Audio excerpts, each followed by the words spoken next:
Oke, assalamualaikum warahmatullahi wabarakatuh. Perkenalkan, nama saya Ahmad Satya Wicaksana dengan NIM 333218050 dari jurusan Teknik Elektro Tirta. Di sini saya akan membahas tugas dari mata kuliah kecerdasan buatan tentang random forest dan extremely random forest. Oke, jadi sebelum masuk ke pembahasan listing programnya, saya ingin membahas dasar teorinya dari random forest dan extremely random forest. Oke, jadi kan sini ada random forest dan extremely random forest. Nah, kedua algoritma ini atau kedua machine learning ini itu merupakan turunan dari decision tree. Nah, apa itu decision tree? Decision tree itu merupakan suatu struktur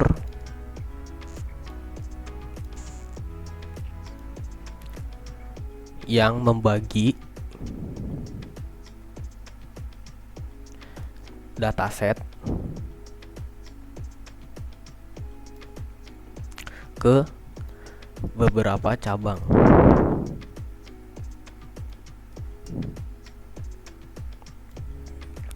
Nah, dari cabang tersebut itu kita akan membuat suatu keputusan atau prediksi.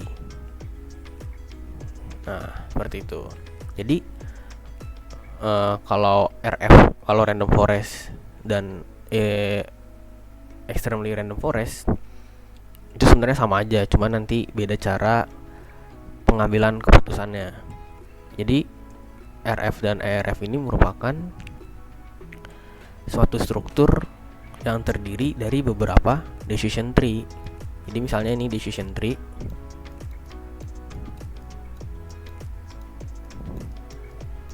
Nah, jadi saat random forest itu decision tree-nya banyak gitu. Dan begitupun juga ERF, extremely random forest. Nah, yang membedakan dari kedua struktur ini, random forest itu mengambil keputusannya secara penuh. Jadi maksudnya itu misalkan ada data banyak. Nah, random forest itu akan nge-scan semua data tersebut dan nge-scan semua data dan dicari yang terbaik dari semua data yang telah di-scan itu. Nah, sedangkan extremely random forest itu dia nggak nge-scan semua data, tapi dia nge-scannya secara acak dan menemukan yang terbaik gitu. Jadi outputnya sama-sama mencari prediksi atau keputusan yang terbaik, tapi cara ibaratnya cara nge-scan-nya lah gitu. Jadi kalau random forest itu semua data di-scan, kalau extremely random forest itu datanya nge-scan datanya itu secara acak. Nah, akibatnya random forest itu memproses datanya lebih lambat dibanding extremely random forest. Nah, seperti itu. Oke, mungkin ini dasar teorinya dari random forest dan extremely random forest. Kita langsung masuk ke pembahasannya. Oke, di sini ada import argparse. Nah, import argparse ini merupakan suatu library yang digunakan untuk memanggil fungsi argumen parser. Nah, ini. Jadi untuk memanggil fungsi parser args ini itu butuh library argparse. Oke. Nah, kita bisa lihat di line 13 sampai 19. Ini kita membuat pilihan atau flag ya. Nah, di sini bisa dilihat di choice. Nah, di choice ini ada RF. Di sini ada RF dan ERF. Jadi RF itu maksudnya random forest dan ERF itu extremely random forest. Nah, bisa dilihat di sini. Sebentar. Nah, nih. Jadi saat masukkan flag RF itu classifiernya akan memilih random forest, sedangkan yang lainnya berarti yang extra trees. Nah, extra trees ini merupakan nama lain dari extremely random forest. Nah, kemudian parse the input argument. Jadi flag yang kita buat tadi RF dan ERF ini itu digunakan sebagai input untuk menampilkan output grafik output dari algoritma ini gitu. Jadi bisa dilihat seperti ini. Nih misalnya. Jadi untuk argumen ini kita inputkan melalui terminal ya. Nih.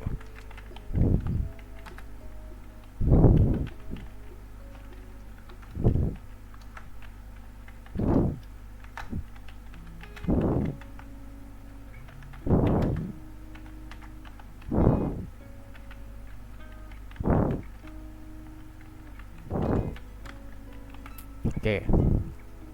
Di sini bisa dilihat kan kalau kita ngetik classifier type-nya RF. Nah, di sini sebagai inputnya nih si RF nih. Ya, jadi kita masukkan. Jadi argumen flag yang kita buat tadi yang ada dua tadi nih RF dan RF ini dimasukkan sebagai input melalui fungsi ini. Gitu. Oke, lanjut di sini import numpy snp. Jadi import numpy ini untuk komputasi numerik lah, komputasi matematika, bisa dilihat di sini. Nah, an array object of arbitrary homogeneous items dan fast mathematical operation pada array. Jadi untuk kita kan data di sini nanti diubah dalam bentuk array ya kan. Nah, bisa dilihat nih. Data np.loadtext kemudian diubah jadi np.array di sini ya kan. Makanya kita menggunakan library numpy untuk menghitung untuk mengkomputasi lah, ibaratnya mengkomputasi data-data kita. Oke, selanjutnya ada matplotlib.pyplot. Nah, library ini nih untuk menampilkan gambar gitu. Jadi yang ada plot-plotnya nih. Nah, seperti ini nanti akan muncul nih gambarnya. Fungsi plt.scatter ini nih itu akibat dari adanya library dari matplotlib.pyplot. Nah, bisa dilihat kan, an object oriented plotting library. Jadi untuk memplotting data gitu. Nah, di sini scalar matrix. Bisa dilihat scalar matrix ini gunanya untuk melihat performa dari algoritma kita gitu. Jadi kan nanti kan kita kan memprediksi dengan cara random forest dan extremely random forest ya. Nah, dari situ tuh, dari kedua tersebut kita bandingin nih siapa yang paling bagus, Nah, itu menggunakan scalar matrix, menggunakan library-nya classification report. Nah, parameternya apa aja untuk melihat yang bagus tuh di sini. Nah, di sini ada precision, recall, F1 score, dan support. Seperti itu. Jadi ada 4 parameter untuk melihat yang baik lah.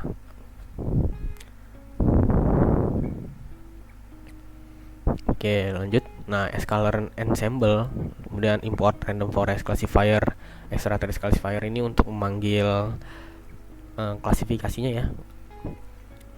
Kita pakai random forest dan extremely random forest. Kemudian nah, ini sama yang lain 5 sebenarnya bisa dihapus juga. Nah, kemudian from utilities import visualize classifier. Nah, ini untuk menampilkan grafik dari klasifikasinya, kan visualize classifier gitu. Jadi data classifiernya random forest sama extremely random forest ini akan ditampilkan melalui fungsi visualize classifier. Bisa dilihat. Nah, di sini visualize classifier. Jadi dia menampilkan si data dari kedua algoritma yang kita pakai, random forest dan extremely random forest. Oke, line 13 udah, terus line 24 udah. Nah, kemudian line 27 sampai line 29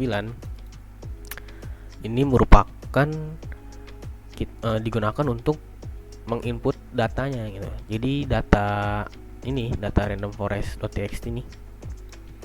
Nah, ini itu kita masukin ke programnya menggunakan input file seperti ini. Kemudian data sama dengan np.txt delimiter sama dengan koma. Jadi datanya itu dipisahkan secara menggunakan koma. Kayak misalnya 5,5.88. Terus koma 6.2 terus koma 0 gitu. Terus jadi ada 3 nih, ada 3 data ya. 5.88, terus 6.2 dan 0 dan gitu seterusnya sama. Nah, bisa dilihat di data random forest text ini ya. Di sini nih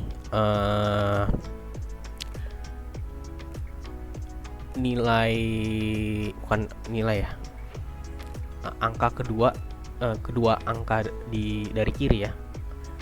Jadi misalnya 5.88 sama 6,2 ini merupakan nilai dari datanya gitu. Jadi kan ini kita menggunakan x, y ya. Jadi ada 2 dimensi gitu. Nah, jadi 5.88 ini x, 6.2 ini y. Nah, 0 ini itu sebagai labelnya. Jadi saat di line 2 nih, itu merupakan kelas 1 ya kan. Nilainya itu x-nya 5,7, y-nya 3,59. Dan misalnya kelas 2 di line 3, berarti nilai x-nya 3.42, y-nya 4.47 seperti itu. Dan gitu seterusnya. Jadi ada 3 label ya kan. Jadi ada 0, 1 dan 2. Nah, total datanya ada 900 data. Nah, berarti masing-masing label itu ada 300. Jadi ada 300 data kelas 0, kemudian 300 data kelas 1 dan 300 data kelas 2.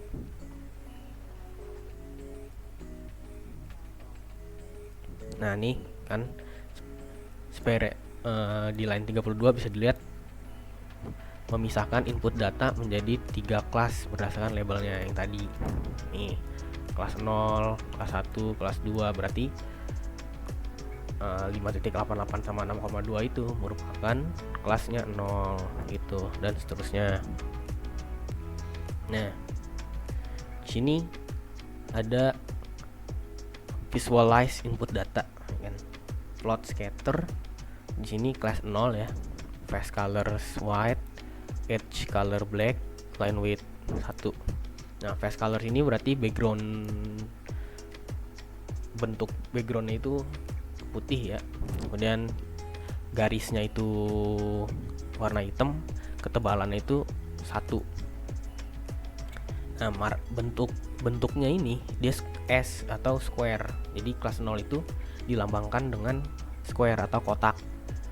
Nah, kotak warnanya putih, garisnya hitam gitu ya.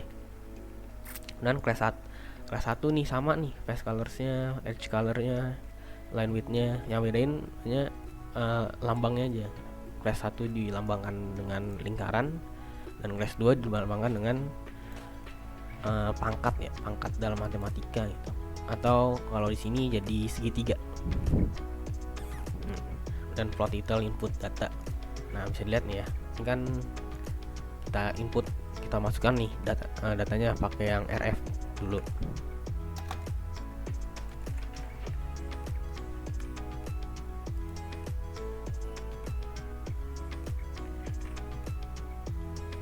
Oke, ditunggu sebentar.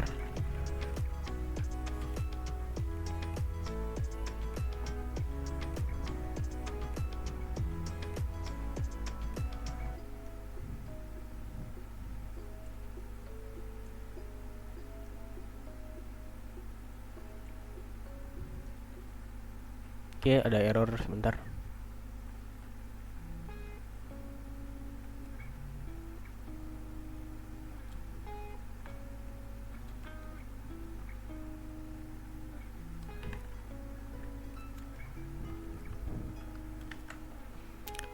Error lagi ya. Oh, nih classifiernya nih. Stripnya cuma satu, harusnya ada dua. Oke, kita coba lagi.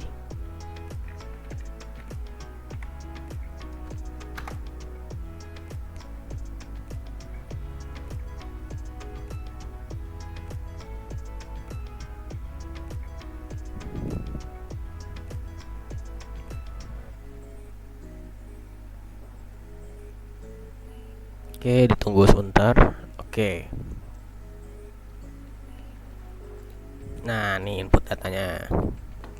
Jadi tadi kan class 0 itu dilambangkan dengan square, kotak. Nah, class 1 itu lingkaran, class 2 itu segitiga. Nah, ini jadi class 1 class 0 yang kotak, segitiga class 2, lingkaran class 1. Bisa dilihat nih. Misalnya kan ini nih. Misalnya nah, ini kan bisa dilihat di sini ada koordinatnya ya. Nah, koordinat itu yang di kotak ini 1,76, y-nya x-nya 1,76, y-nya 8,09. Nah, ini sebenarnya nggak presisi sih. Soalnya ini pakai mouse ya kan koordinatnya. Nah, jadi kita cari aja sekitar segitulah x-nya atau y-nya sekitar 8.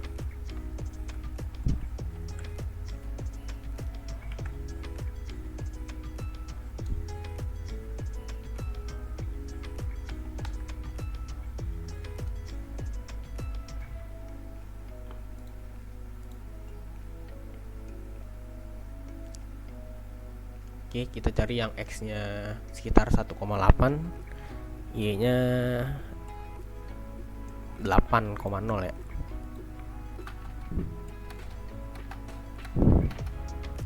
Nah, nih.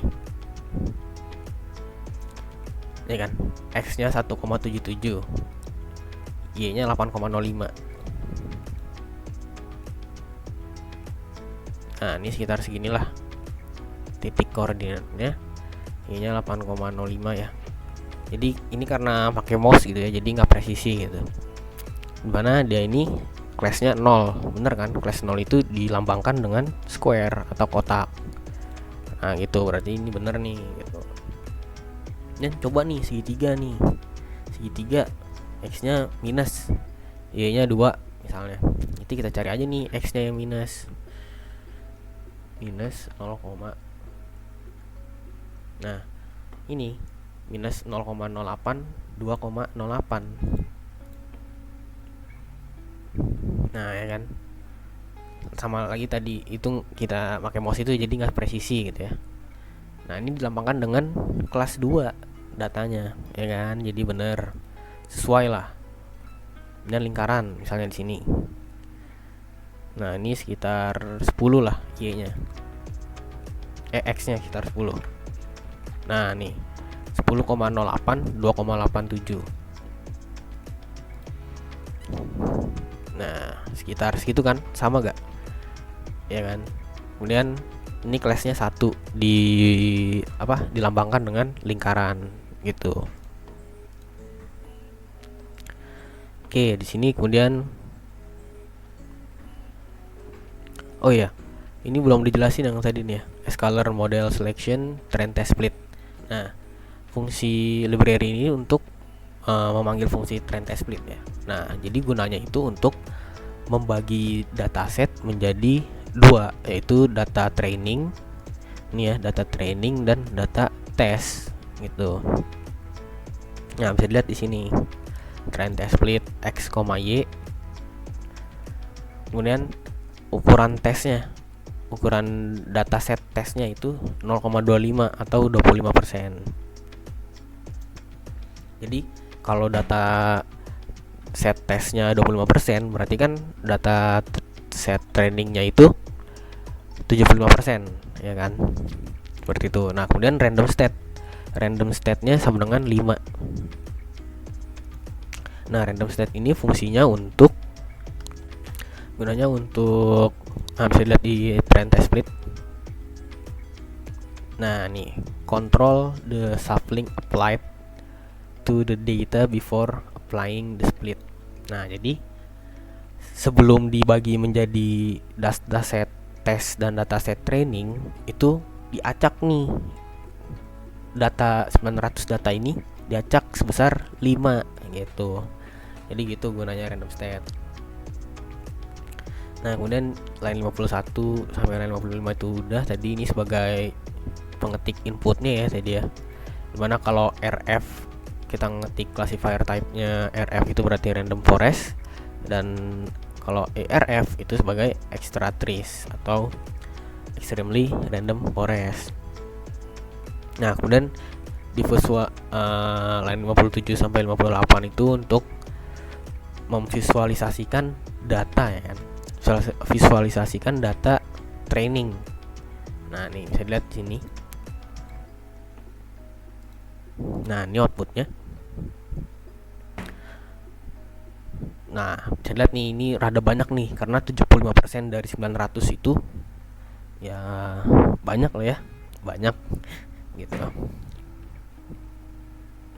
Nah, ini outputnya seperti ini.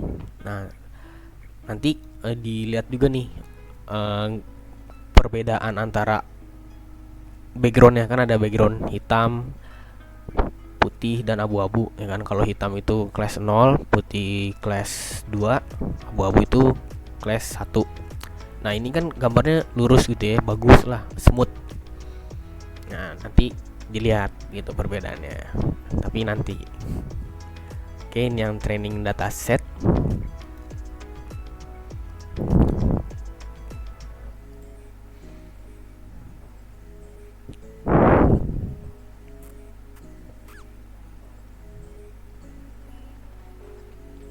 Nah, ini yang dataset tesnya, ya kan. Nah, tadi kan training itu rada numpuk tuh, banyak lah. Nah, ini 25% dari 900-nya, 900 data ini. Jadi kita ya, jadi seperti inilah gitu, sedikit kan. Itu dia munculnya data grafik ini itu akibat dari sini gitu.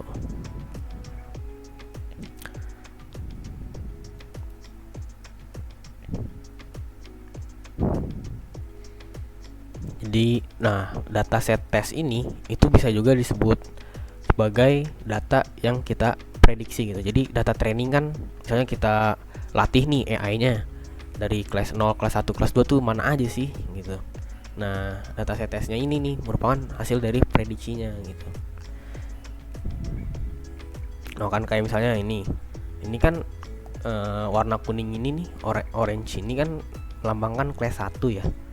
Nah, tapi di sini ada di kelas 2. Nah, jadi ada yang salahnya gitu. Nah, ini sebagai prediksinya nih, tes datasetnya ini gitu. Oke.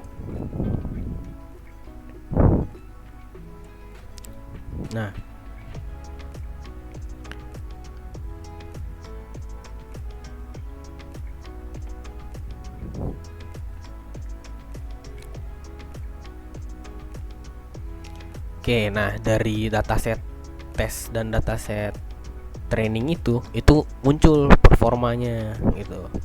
Nah, ini di sini dimana saat kelas 0 nih presisinya 0,91, recallnya 0,86, F1 skornya 0,88. Nah, kelas 1-nya ini 0,84 precisionnya. Itulah, dan gitu seterusnya. Kemudian akurasinya 0,87, macro average-nya 0,87 ya precision sama recallnya, dan ada support juga. Nah dataset tesnya nih kelas 0 nya 0,92, recallnya 0,85, F1 score-nya 0,88, dan supportnya 79. Nah beda kan, dataset trainingnya 221, ininya ini 79. Nah tadi kan dataset training itu kan 75% ya. Nah ini totalnya nih bisa dilihat kan 675, berarti 75% dari 900 itu 675. Dengan segitu training dataset trainingnya, akurasi dari dataset trainingnya itu 0,87. Nah sedangkan ini dataset tesnya itu kan 25%, berarti 225 dengan akurasi 0,87 juga sama. Oh iya, sebelumnya saya ingin menjelaskan nih precision, recall, sama F1 score. Ini apa sih nih?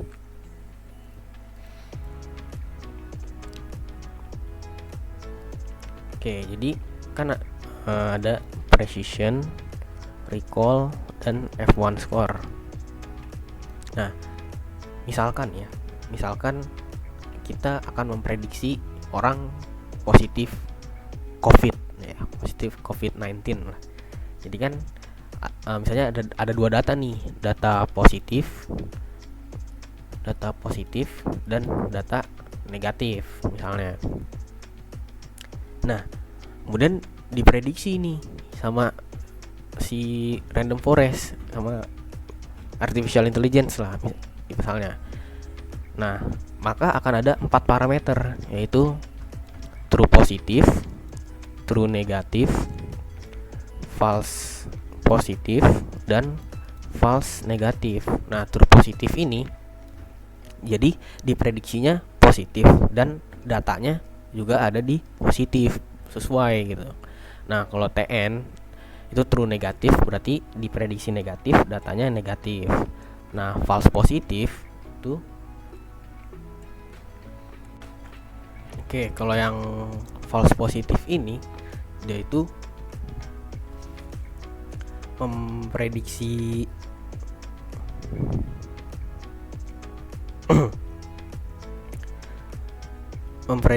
datanya, memprediksi orangnya positif padahal ada di negatif gitu.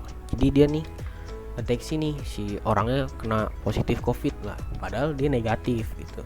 Nah ini false positif. Nah false negatif itu kebalikan dari false positif.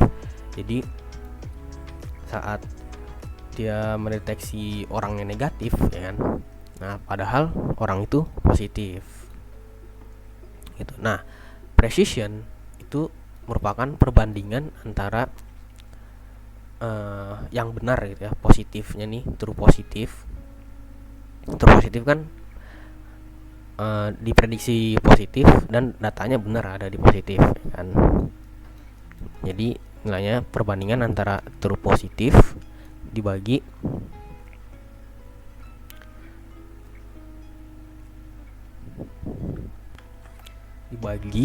jumlah yang diprediksi positif gitu. Jadi dibagi dengan jumlah data yang diprediksi positif dan benar itu datanya di positif. Nah ditambah dengan data yang diprediksi positif. Nah kalau recall itu TP true positif dibagi TP ditambah FN. Nah karena FN itu kan sebenarnya orangnya itu positif ya kan, nah tapi dideteksi negatif gitu. Nah sedangkan F1 score itu merupakan rata-rata harmonik dari positif dari precision dan recall. Jadi bisa dihitung seperti ini.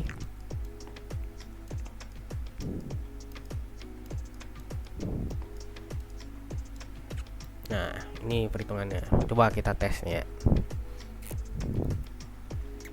Nih misalnya di tes dataset presisinya 0,92, recallnya 0,85, F1 skornya 0,88.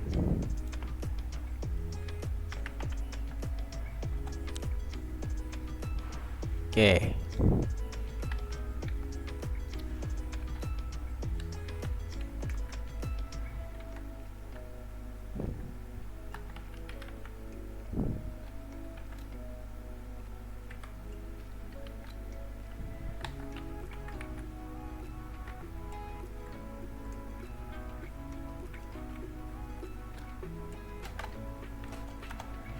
Nah, hasilnya 0,88.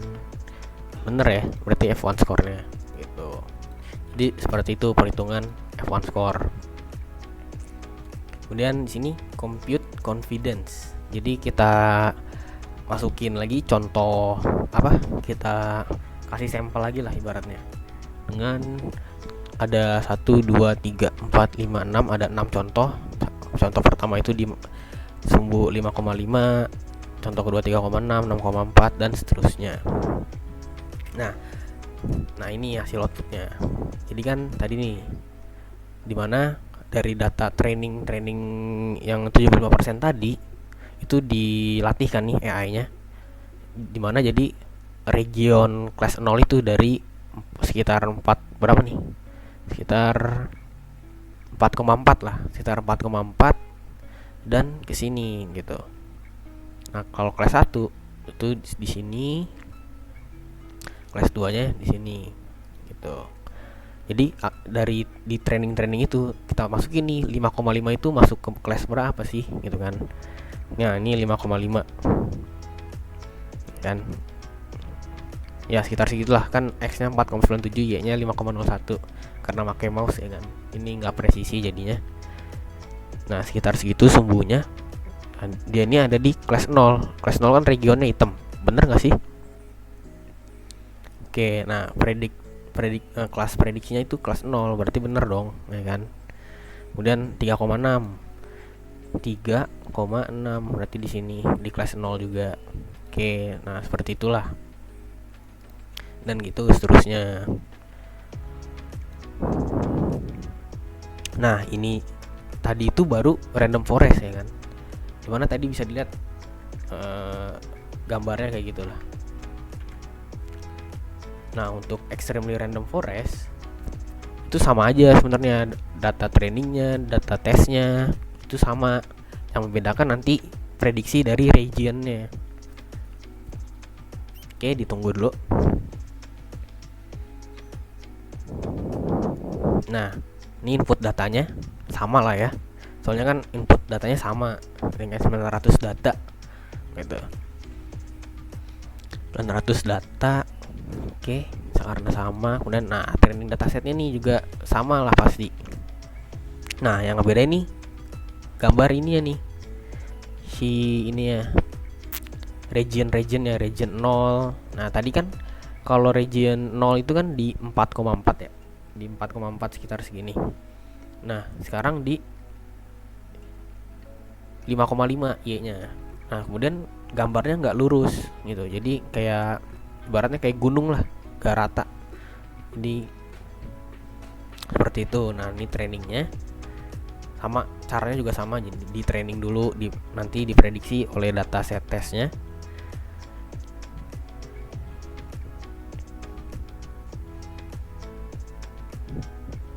Nah, ini kan bisa kelihatan kan gambarnya gak rata gitu. Tadi kan gambarnya lurus gitu, smooth lah, halus.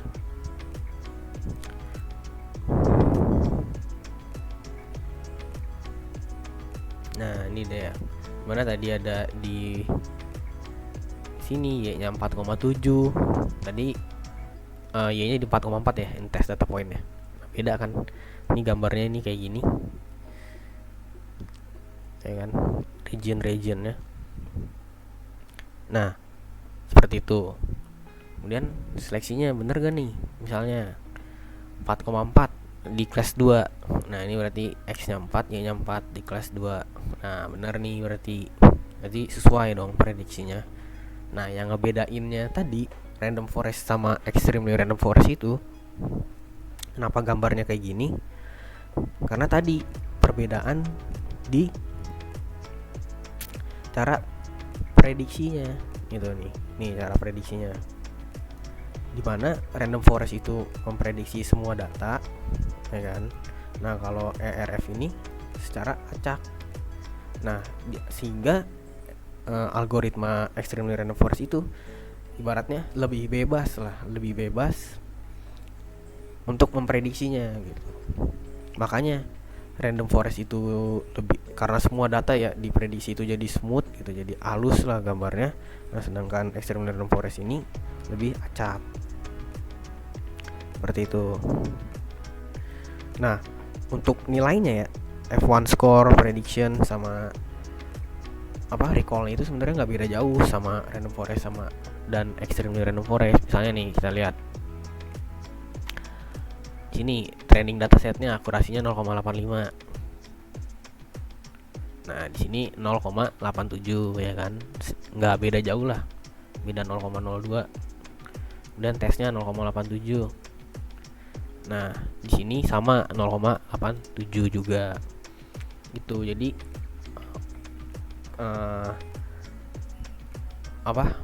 perhitungannya sih hampir sama lah, beda-beda dikit gitu.